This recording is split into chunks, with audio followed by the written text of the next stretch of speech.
शहीद जवान मोहन कुमार तायडे यांना हजारोंच्या उपस्थितीत अखेरचा निरोप। गोडनाडे येथे त्यांच्या शेतात अंत्यसंस्कार।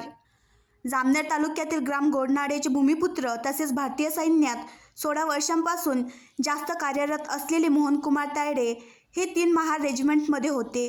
ते आपली सुट्टी संपवून ड्युटीवर जात असता खंडवा रेल्वे स्टेशन येथे अपघातामध्ये दुर्दैवी त्यांचा मृत्यू झाला।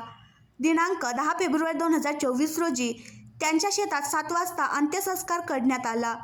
त्यांच्या पार्थिवाला त्यांचे मोठे बंधू चंचल कुमार, मुलगा, दोन्ही मुली, दोन्ही काका यांनी मुखाग्नी दिली। शहीद मोहन कुमार यांना अखेरचा निरोप देताना त्यांच्या आईचा, पत्नीचा, मुलामुलीचा आणि भावांचा हृदय पिळवून टाकणारा आक्रोश बघून उपस्थित असलेला हजारोंचा जनसागर हेलावून गेला होता। गोडनाडे माजी सैनिक हवालदार सुधीर कुमार तायडे यांचा द्वितीय मुलगा शहीद मोहन कुमार तायडे हे सागर येथे भरती झाले होते। त्यांचे वडील व काकासुद्धा सैन्यात होते।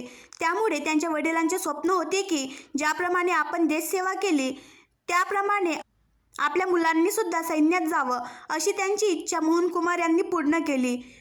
शहीद मोहन कुमार तायडे यांचा शासकीय इतमामात अंत्यसंस्कार झाला। दरम्यान जळगाव येथून पोलीस पथकाने येऊन त्यांना 21 फेरी सैनिकी शस्त्र सलामी देऊन सन्मानित केले आणि जामनेर तहसीलदार, Jamner police inspector, Akola police परिवहन अधिकारी संदीप तायडे, जिल्हा माजी सैनिक कल्याण केंद्राचे अधिकारी, अनेक माजी सैनिक व असंख्य आप्तेष्ट नातेवाईक यांनी पुष्पगुच्छ वाहून श्रद्धांजली दिली। शहीद हवालदार मोहन कुमार तायडे महार रेजिमेंट यांच्या पश्चात आई, पत्नी, 6 महिन्याचा मुलगा, 2 10 व 7 वर्षाच्या मुली असा परिवार आहे। आणखी नवीन व्हिडिओ पाहण्यासाठी आमच्या देशमुख एक्सप्रेस न्यूज चॅनलला सबस्क्राईब करा, लाईक करा आणि शेअर करा।